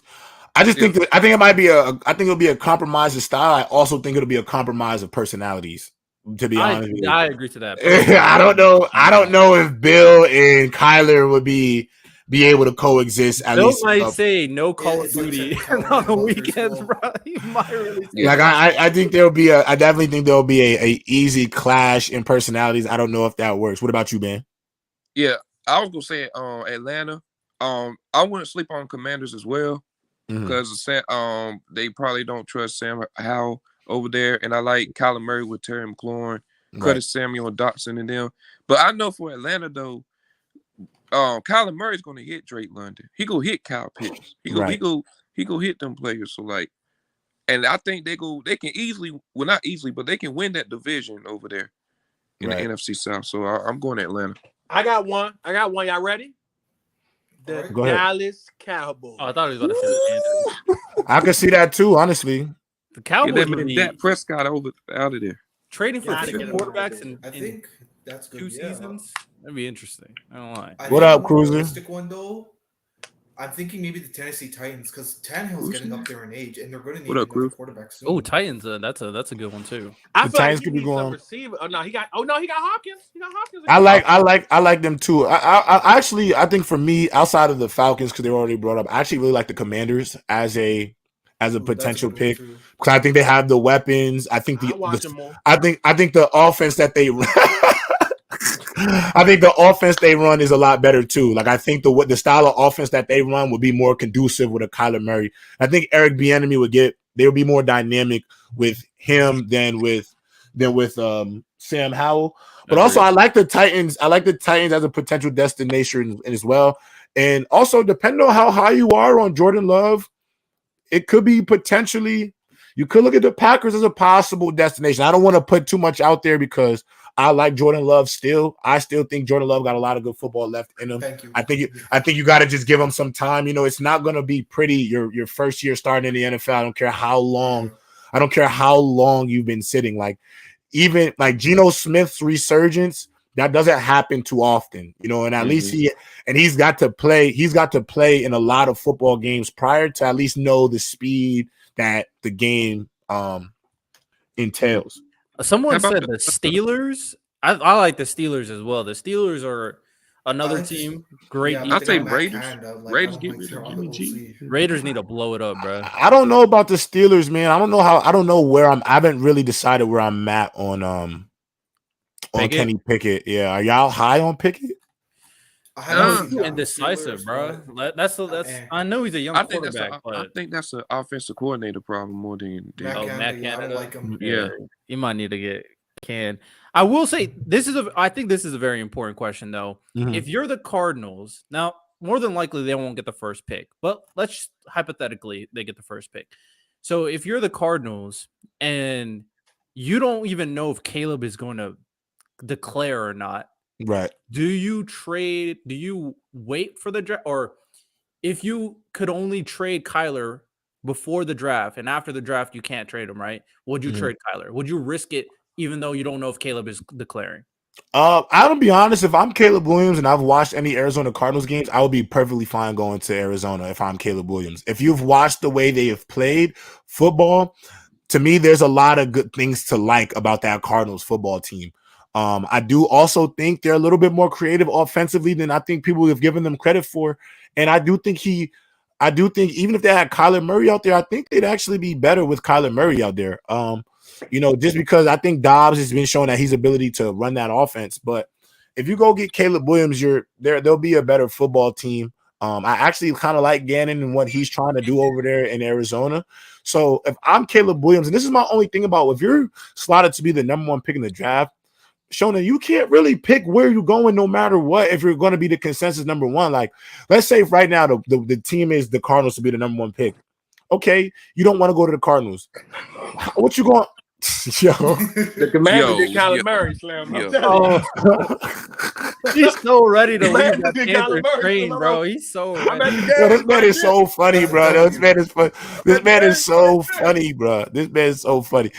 But the thing is, you could mess around in the first pick of the draft. Could be, it could be like, let's just say, I'm trying to think of a bad team right now. It could be it could be the Vegas Raiders. You want to go play with Josh McDaniels? I mean, I get it. You get to be in Vegas, but do you want to play with Josh McDaniels? I don't know if you want to do that. Also, would you? Okay, with that said, because you made a great point about the Cardinals, or you may have to go to the Bears. Would you want to go play with Eberflus and company? You know what I'm saying? Look at Justin Fields. He's fighting for his life. Balling, by the way. Would you trade the first round pick if you're unsure if Caleb is showing up and you need to build that team and Kyler comes back? Would you trade that first pick to get more pieces on that team? I'm be honest, nah. I'm be honest, nah, bro. I'm gonna tell you why. Because I look at Caleb Williams as like the equivalent of Victor Wembanyama in the NBA. Like that's how I look at this kid, bro. Because one, this kid is the closest thing I've seen to Patrick Mahomes, and I think that's the standard right now at the quarterback position. They that's got the Panthers pick too, right? Yeah. So that the Bears do. The Bears do. The Bears got the Panthers pick. Listen, hold on. Let me listen, Caleb. I look at Caleb Williams as literally like a Victor Wembanyama. Like, no matter what, unless you have Patrick Mahomes, Joe Burrow, Herbert, Allen, Lamar, Jalen Hurts on your roster, I think outside of that six, I'm trying to think, is anybody else I'm missing? You said that because Justin Fields has been balling, so we can bring up the Bears in this equation. I think if there's that six, that's outside of those six players, I'm trying to think, am I missing any young CJ Stroud? Outside of those young players right now, Bryce. Every Bryce Young, I'm taking CJ. I'm taking Caleb. I'm taking Caleb. If CJ, the reason why I put in CJ, and maybe Deshaun too, maybe not. I wouldn't trade if I have Deshaun because CJ Stroud. Maybe not Richardson either. CJ Stroud is 100% having the best start to a rookie quarterback's career. He's having a better start to his rookie year than Justin Herbert. In a row, Deshaun Watson and CJ Stroud. Dog. So if I'm looking at that, outside of those players, Shonen, everybody else is going for Caleb, bro. He's a player that I really do think he's one of those once in a generation guys. Can we speak into the universe? Caleb going to Washington, so I can come back home. I honestly think if I'm the Washington Commanders, I'm actually going to try to tank. I would bench Sam Howell at some point, and honestly, by the end of let them play. That's true. Let them play because they losing. This is what I do though. By the end of the season, I'm firing Ron Rivera. I'm moving Eric Bieniemy to head coach, and I'm praying that I have the number one pick in the draft to go get Caleb Williams.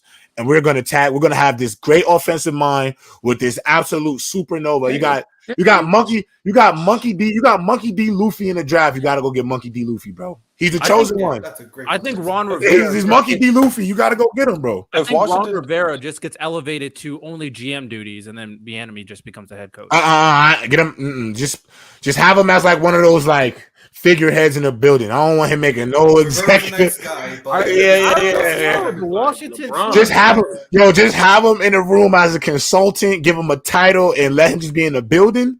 But do not give him. Listen, I'm gonna tell you right now, Shonen. I think what a little bit you don't realize, and I think a lot of guys in these chat don't realize, it is really hard to pick players. It just is. You don't think he's done a good job with Ron Rivera? Yeah, they have a talent on that team. They have the talent. Yeah, defensively. Defense is better than I thought it would be. No, they got talent. No, you're right. They got some talent.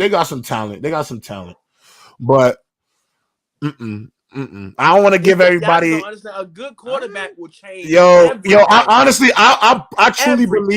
truly believe in head coach being head coach, GM being GM. Now, I don't think y'all shouldn't have conversations and pick each other's brains on and their thoughts on players, but I do think there needs to be a separation of the two because one, like certain coaches, especially if they're like former players, like John Elway should not make personnel decisions. Do you know why? Because John Elway tries to find quarterbacks and players that remind them of him. What was John Elway? John Elway was one of those first 6'6", 6'5", big, tall, prototypical, strong arm quarterbacks. And so what did he try to do in the draft? Go get Drew Lock, strong arm. Go get Brock Osweiler, big, tall guys who reminded him of himself, and they all can't play. So it's like you can't. It's not. I mean, come on, Michael Jordan and the Hornets. LaMelo Ball was the best draft pick he's ever made. You know what I'm saying? Like you can't. Sometimes you just can't see it. So I do think a GM should be a GM. I mean, I look at Joe Douglas. Joe Douglas, I think he picks great players, but has shown an inability to draft quarterbacks. Obviously, the Sam Darnold decision wasn't his, but the Zach Wilson one was. So, you know what I'm saying? But yeah. Yeah. So, go ahead, Lonnie. I didn't mean to cut you off. My bad. No, I was saying earlier with what, like, because at this point, can Washington even tank to get, like, if they end up getting, like, the second or third pick and get, like, a Drake May, do they still give up on Sam Howell? But the Washington got pieces where they ain't got to just tank. They can trade. They can give up draft picks and players. Yeah, you could also listen. A lot of teams would take Chase Young. Shonen top 5 quarterback could go there and make the Commanders better. He would though. I'll give it up.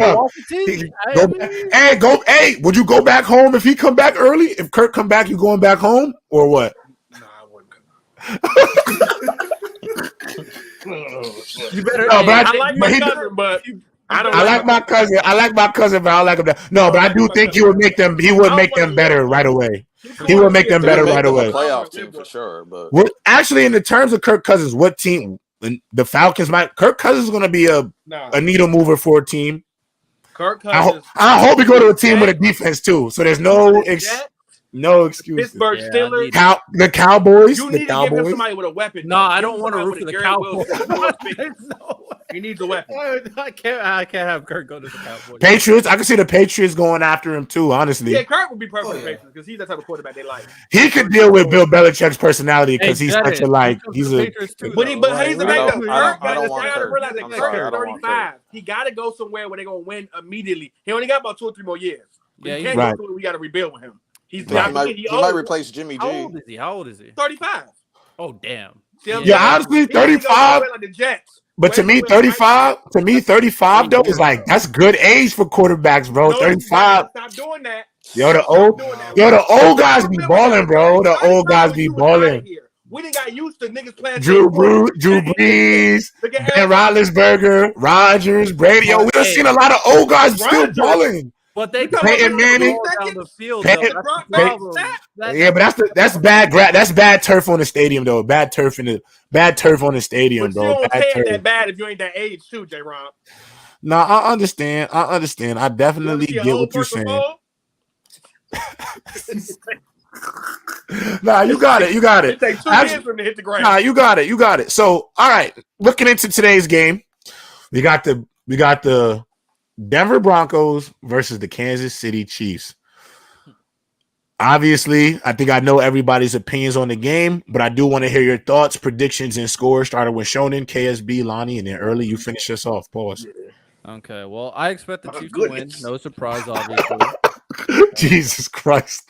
Somebody call Mason Cameron and get me booked, bro. Holy smokes. Now, people think this is going to be a blowout, but like the Chiefs do bad with the Chiefs. 10.5 point spread. 10.5 points, so you know. I could see it low key. I can see it being like a touchdown win for the Chiefs because the Broncos do play them well. It's just like division in their division games, right? So the Chiefs should be able to do whatever they want against this terrible defense. And Broncos offense is decent, but put McDuffie on Judy, they might be locked up. But Jaleel might cook, so I don't know. We'll see. I'll go. Let's go. Jaleel is all right, though. Jaleel's all right. Yeah, he all right. Go ahead. If you put him out in space, Nick Bolton can only do so much, bro. It's tough. I would say 24-17 Chiefs. 24. Okay, I like it. KSB. Alrighty. Even though we all know the Chiefs are going to win, I want a bit of chaos today. I want the Broncos to win. That way, that they have an excuse to keep Sean Payton. We have an excuse to see this joke of a team throughout this entire season. But realistically, I think they're probably going to win by 2 touchdowns. I'm guessing 31-14, 31-17, something of the sort. But I do want the Broncos to win, just for chaos. Okay, I like it. I like it. Go ahead, Lonnie. Of course, Chiefs. I got 24-13. Like, it's Thursday night. I feel like Thursday nights, got to use the running back. So I think Isaiah's probably going to go for around 70, 80 yards, maybe a touchdown or 2. And, yeah, the Broncos defense, I feel like because I think they said that they're trying to shop Frank Clark, even though they just got him this offseason. Shop him, though. Free him from the shackles, bro. Free him. But, yeah, so they might even sit him this game if they're trying to get offers so he doesn't get hurt. So, yeah, their D-line's not going to be looking like that. So I'm thinking like Thursday, early week, run the ball. 24-13. 24-13 early. Go ahead. So it's 2 things, man. For one, because they basically publicly noticed that they shopping everybody, they might be playing for nothing and they might have mentally lost a lot of the players. So if that happens, it's gonna be a blowout. We're talking 31-10. But go ahead. Broncos actually they can give. Yeah, the Chiefs have been slicking their way through the last couple games, y'all. Slicking their way through. I'm keeping that one. A lot of ref calls and this, that, and the third. They're going to win regardless because the refs going to make sure they win. But they have been getting Patriots treatment, though. I ain't going to lie, Sean. Play the Chiefs, dog. They have, though. I mean... Now, Brady's still my GOAT and all, but they have been getting the Patriots treatment. At the Patriots fan, those calls look real familiar. G-Mac don't want that. Those calls look real familiar. He don't want that.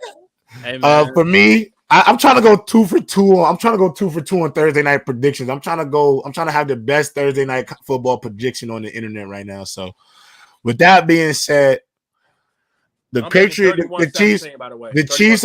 Chiefs are known to play down to their competition. I think the Broncos are desperate for a win. I'm gonna actually go ahead and say I think the Denver Broncos can beat them. I think they'll win by that 10.5 is way too high. I think if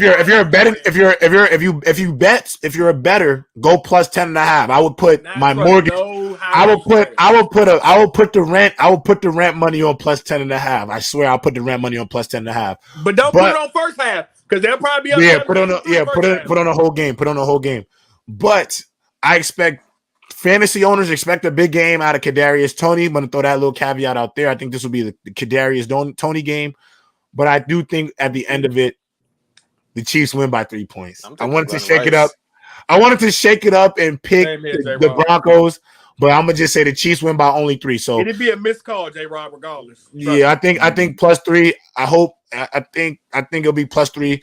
About 3-point game. Chiefs win it. If you're a Bronco, if you're a better, if you sports gamble, I would say that plus 10.5 spread. I think that's cash money. And if you can add points, add a couple points just to be sure. Get it to like because at the end of the day, Patrick Surtain's not getting dogged by any Chiefs receiver. So Period. And they might put him on Kelsey. And they might put him on Kelsey for the game. And Kelsey's still rehabbing. And Kelsey's hurt. That's why I'm thinking they're going to run the ball more this week. Wait, is he not playing? He on my fantasy team. Is he not playing? He might. No, Listen. Early. Listen, don't even listen. Early. I'm gonna give you the only answer you need to know, brother. Taylor Swift will be at the game tonight. Okay, say that. Come on. Anybody knows? Anybody who's ever been an athlete? Anybody? It's gonna be 45-3. Do not anybody? Do not bet the plus 10. Anybody who knows? Anybody who's ever played a sport, when your shorty come to the game, they're playing hurt or not, bro. I don't. Do not bet the plus 10. What Jarvis Landry say? I don't care if your hamstring falling off the bone. I'm playing, bro.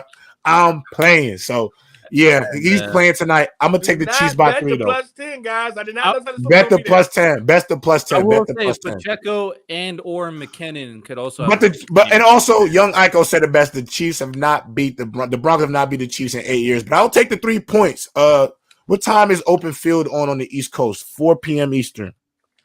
Make sure I go like that video too. Did anybody know the over under on the Taylor Swift views? Because I bet the over on that. What they got that about 11 and a half? Probably 11 and a half. I'll probably go over. I'll go over. I bet the over. I think Thursday night football. Yeah, Thursday night football. At least I'm gonna go over 11.5 million people view it. All right. So my next conversation I want to have with you guys is about another quarterback. A quarterback that I don't think we've talked about enough, actually. Obviously, because I think we have agendas to push on other quarterbacks, but this guy's been playing really well. A team that we thought would be a football team that would probably have a top 5 pick is not going to have a top 5 pick this year. The Tampa Bay Buccaneers, the team that actually has a roster that can compete in the NFC. What is your ceiling for this team this year? Could the Buccaneers potentially shake up the room going into the playoffs for the NFC this year? Anybody can start it off, but I am curious to see what you think. Let me knock it out. 11-6.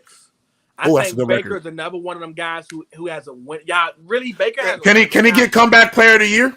He could easily. Definitely can get comeback player. I think he has a winning mentality, dog. Like, he's another guy that, like, with the right system, he is a winner. He is a motivator, and he's a guy you actually really like, dog. He has a lot of swag to him. So I think they can go 11-6 this year easily. And I'm expecting Mike Evans to be second team. Second question. And also, let me add this other caveat to the question just for y'all to think about. If the Buccaneers were to play the Lions, Eagles, or the 49ers, which one of them contenders in the NFC do you think they could knock off? Lions. Lions. The bunch, so. Yeah, I'm gonna go Lions. I will say this, like, I have a little bad taste in my mouth when it comes to Baker because I know of how he treated OBJ by not throwing him the ball or throwing it bad to him all the time. If he would have done, I forgot you're a Giants fan. Yeah. OBJ that's your guy. That's your guy. Yeah, that's your guy. But was it that or was it the play calling? It was Baker. So if Baker threw the ball to OBJ like he throws it to Mike Evans, we wouldn't have this problem, bro. Because him and Mike Evans are cooking right now. I don't know what's going on. We talking about 2 years though, baby. You learned some things. Yeah, it took a while, so I'll give him that. It took a while. He humble now. Give your take. Yeah, give your take. Yeah, I think the Buccaneers could definitely be a shaky team. They have a really good roster, like J-Rob said. And the reason why I think they can match up against the Lions potentially, Eagles a little bit harder because of Jalen Hurts' like running ability, I think.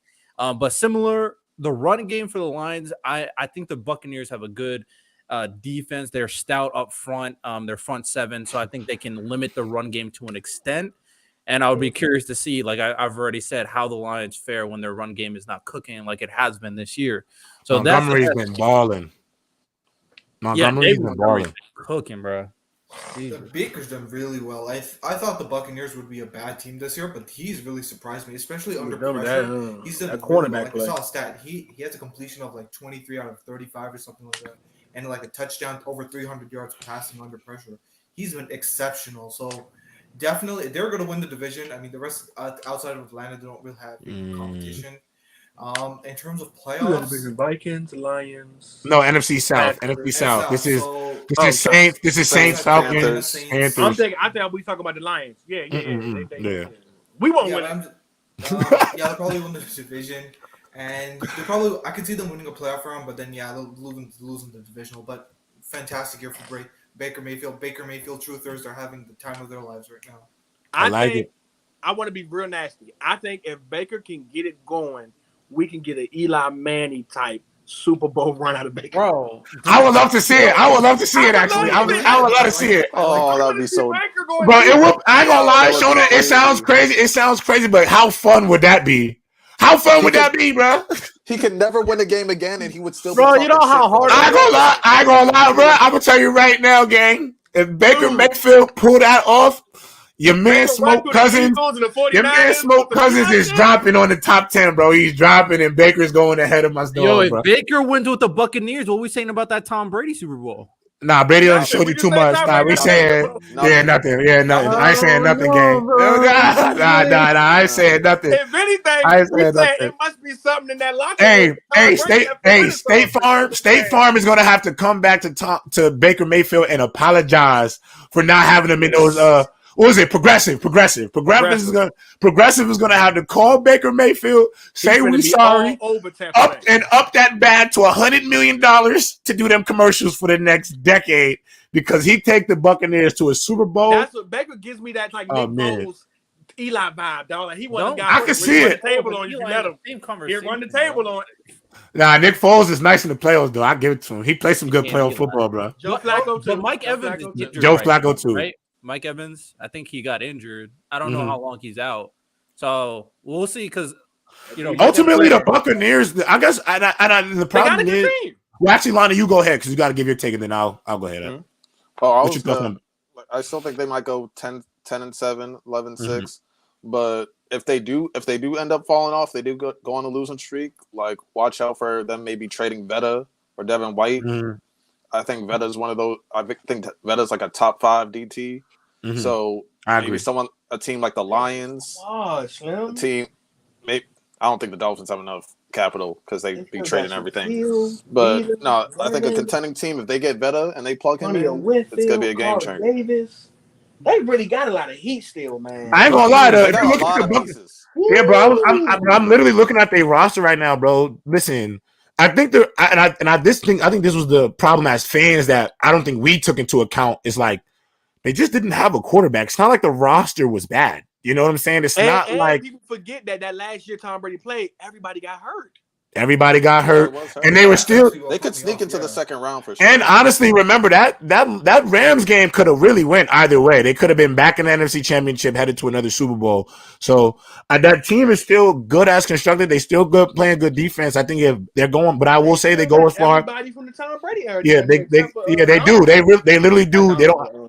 Whatever his name is. Yeah, bro, they literally do, bro. They literally have the same team. So they still got everybody. Yeah, it's the same roster. David, Devin, Villa. Yeah, they could play, bro. DeMille, and you got Colton and Antonio Whitfield. They go as far as Baker takes them. So, yeah, they got a squad. That's why I'm like, damn. I guess we kind of slept on that one. And I guess White look good.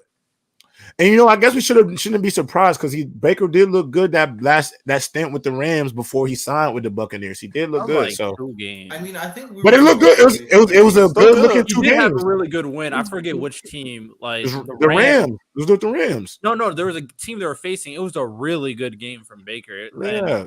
So, but Baker's still like 27. If a team commits to him, he can really change his career around. I'm talking Drew Brees. Yeah.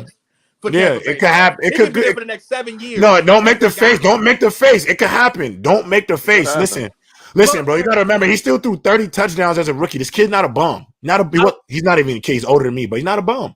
I'm okay. I'll say this. And I'm sorry, Baker, for calling you butter, bro. You looking like Cooker Mayfield right now. Baker Mayfield has always had moments for me. So I would say that even on the Panthers, he had a moment. And then he just dropped off and lost his job back to Sam Darnold. I feel like he gets in his own way a lot.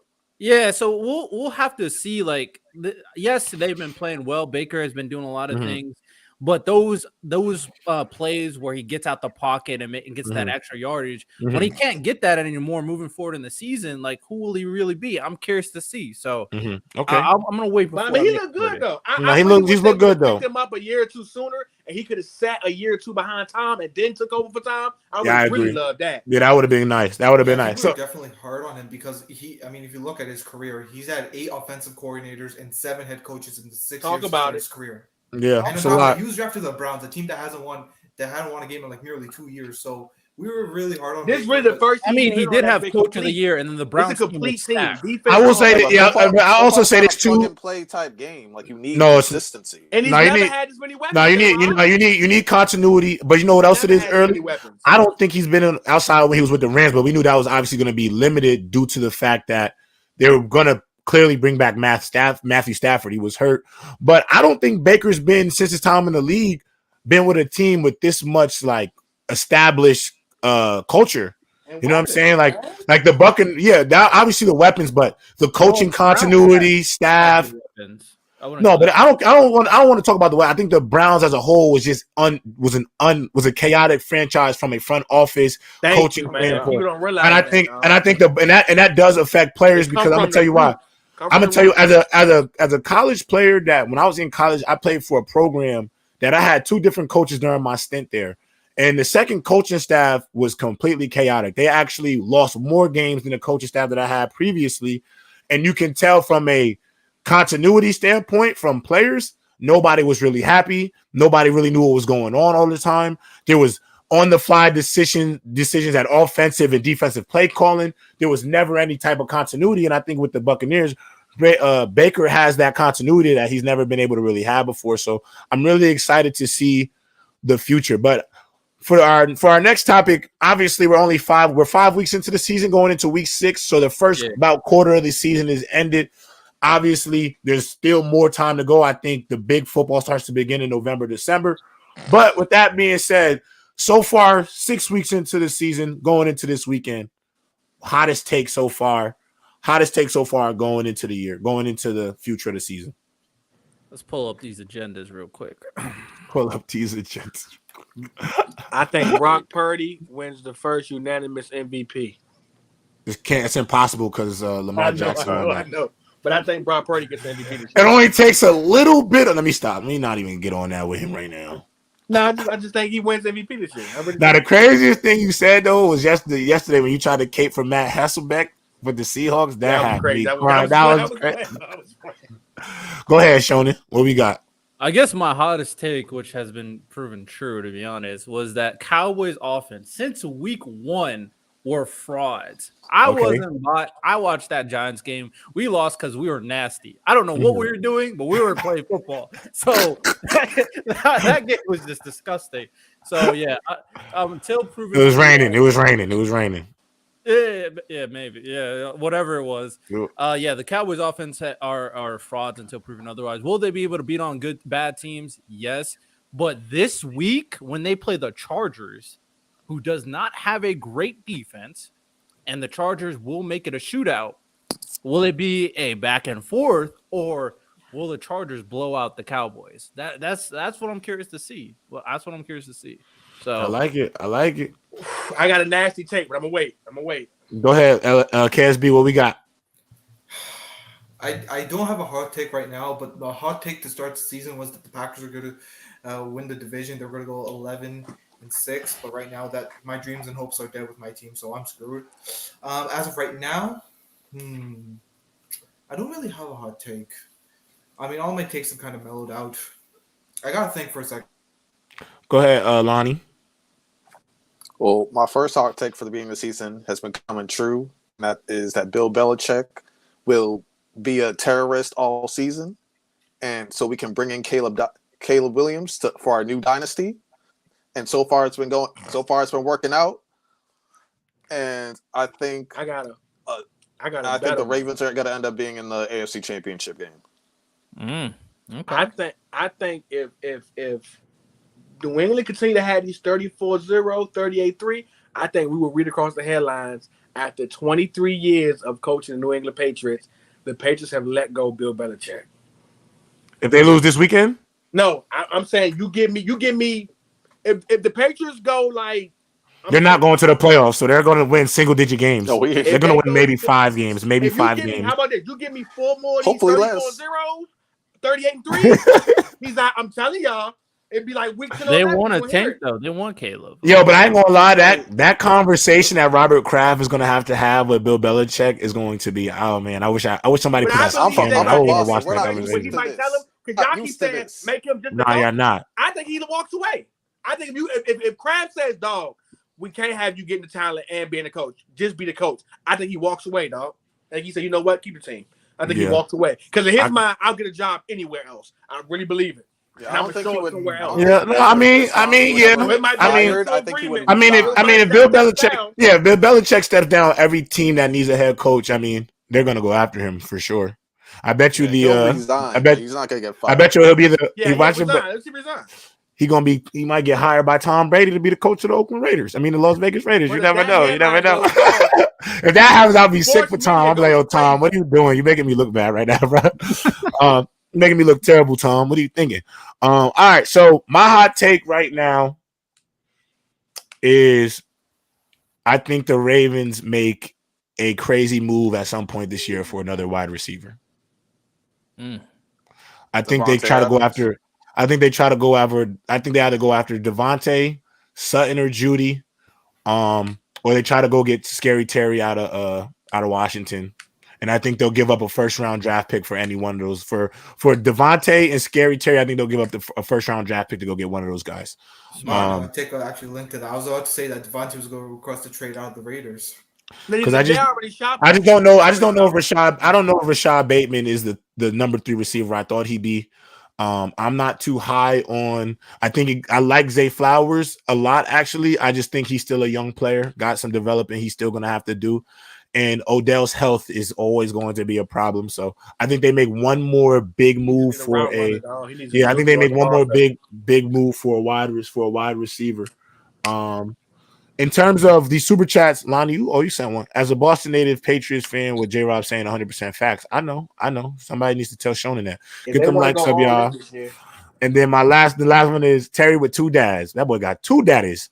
I haven't watched football since 2014, but one thing I do remember is that boy Saquon Barkley is the Kyle Lowry of football because that boy is thick. Okay, crazy.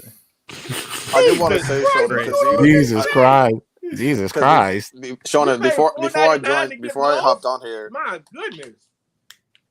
What's up? Go ahead, Lonnie. Shonen, before I hopped on there, you were like I think someone said to you that like how he hasn't drafted any all pros, and you said that like he hasn't had a chance to because I guess like because of draft, whatever. But like players like Devontae Adams, Tyreek Hill. I said his team hasn't been good enough to produce all pros. That's what I said. Yeah, and who's been picking them players? Yes. Yeah. Everybody can't do it all, bro. Just because our history of the that's draft, why I feel like you have one and the other. It's too much work. This year, like we drafted this O lineman, and then the Rams, who had like a 3rd or 4th round pick, they're like, oh, we thought he was gonna fall all the way to us, and we're like, I'm just like, what the hell? So like, but you also drafted potentially one of the best cornerbacks going forward, and you just got injured.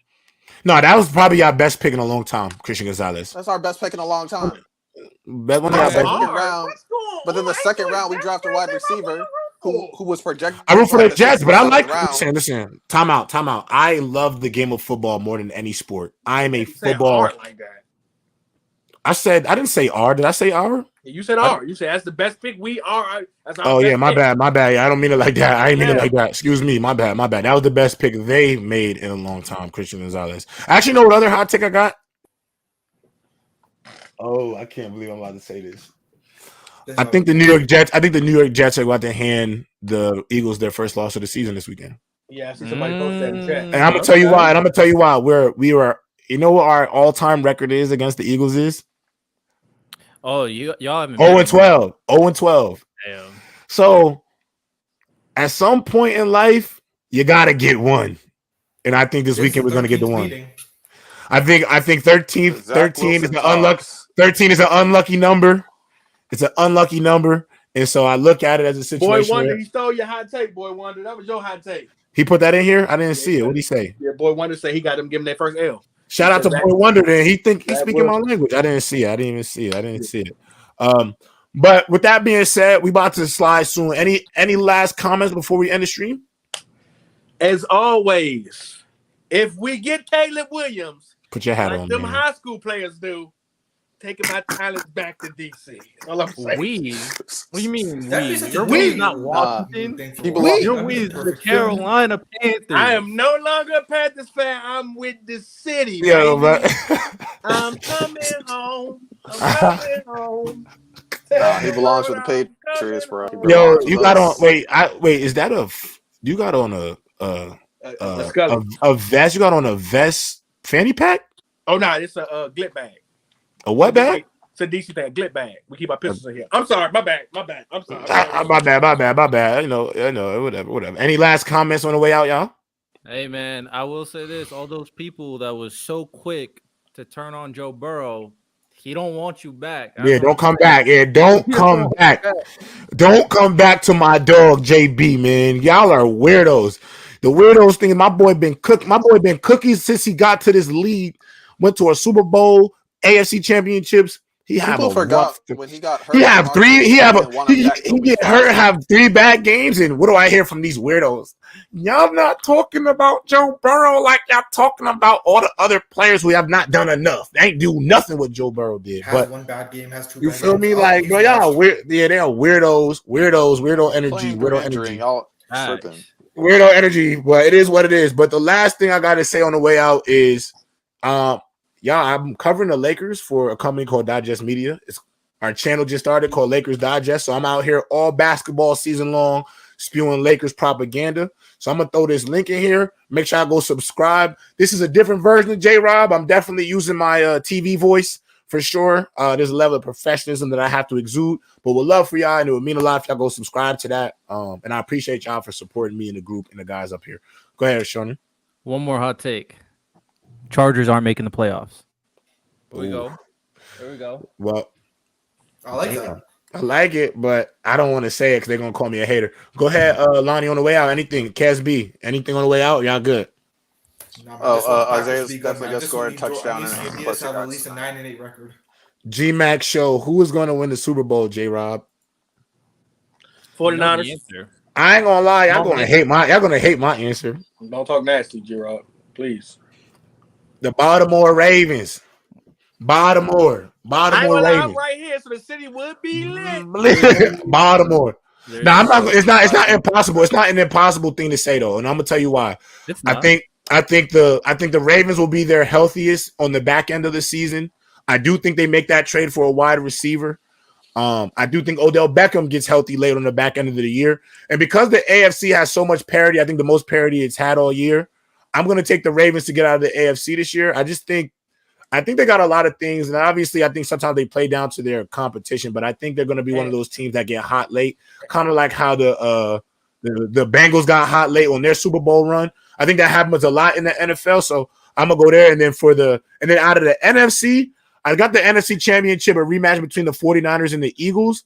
But I'm actually going to take the Eagles to go past the 49ers because I think they're going to go get Justin Simmons. And so I think once they get Justin Simmons, in terms of roster for roster, they have just as good as a roster as the 49ers. So I'm going to take the Eagles. I got the Super Bowl being the Eagles versus the Ravens. Ravens win it. But I don't want to see Jalen Hurts lose. Lamar Jackson will be the first black quarterback to win the Super Bowl since Doug Campbell. If you know what Patrick I mean. And Mookie would owe him a apology. I want like a whole hour. Patrick Mahomes? If you know what I mean. Stop. Please stop. We talking about stop. Don't do that because there's people in here who are biracial and they would feel some type of way because this is the colorism we have in our community. This is the colorism. We ostracize. Listen, y'all, I will not go with the ostracization of my black brothers and sisters. I don't care if you light skin, you dark skin. We are all a part of the same. This one's for. But I will say this though. If the Lamar Jackson do win that Super Bowl, though, I do want you up here with a dashiki on. Early. I already got J. Rob. I'm gonna show you a picture of me. I already got one. I bought it. I want you up here. Wait, does Jalen Hurts get one? I got the whole. Yeah, Jalen Hurts too. If Jalen Hurts or Lamar with a Super Bowl, I need you up here with a dashiki on, bro. I'll be here. I'll be up here with the dashiki. With the kufi. Walaikum salam. With the kufi, everything. Salaikum salam. But yes, no colorism. My black community, light skin, dark skin. We all black. We all black. Black is love. Hey, but with that being said, y'all, we'll see y'all next week. We'll see y'all next Monday. Press box Tuesday. Obviously, the guys will be here. Make sure y'all tap in with PC Anime tomorrow on Friday. I won't be there, but it'll be a special show. Be hosted by Riddell and Tyler Davis. Lonnie will be there as always, so make sure y'all tap in with them guys. No, I won't and be there. I'll also you won't be there. So tap in with them too. They'll be hosting it. If you want to be a part of that, they'll obviously throw the link in the chat so you can hang out with them on PC Anime. And again, I'm covering the Lakers all season long. If you want to be a part of that and come rock out with me as I push this Lakers propaganda, even though I am a Knicks fan, I put the link in here for y'all. Go tap in. And with that being said, have a great